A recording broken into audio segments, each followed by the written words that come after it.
Well, it's been nearly a month now since President Trump signed an executive order calling for water to flow from local dams. The move was met with great concern from those downstream who called it a dangerous move. Well, now the general of the Army Corps of Engineers is facing some tough questions on Capitol Hill. Fox 26 News reporter Myra Franco listened into that House committee hearing and joins us live with more about what was said. Myra?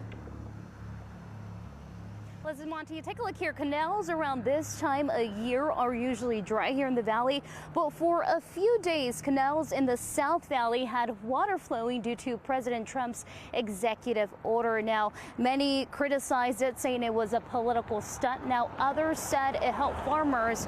Now, the ones who are getting the finger pointed at is the Army Corps of Engineers, who says it was just following orders.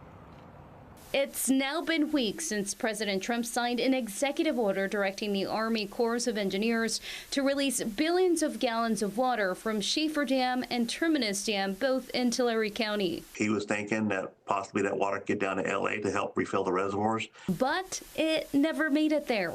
Kings County District 3 Supervisor Doug Verboon says it's impossible to make that happen. It doesn't work that way. Instead, that water ended up in recharge basins. Even though it was a waste, it did not go to waste. We were able to capture the water.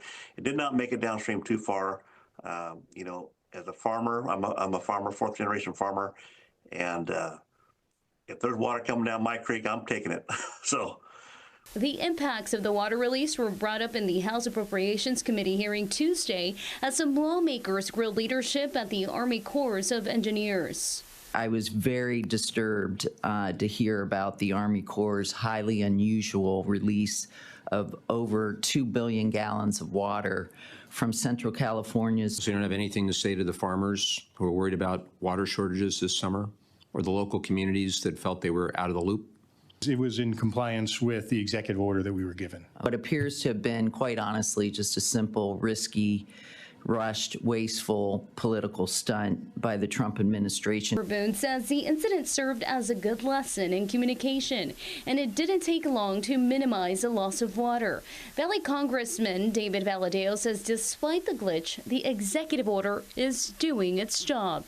We're actually getting a huge benefit from it, and the administration needs to get credit for that and what they've done. You've got the Central Valley Project, as of right now, pumping more water into storage, and our farmers in the Central Valley are getting more water in their allocation.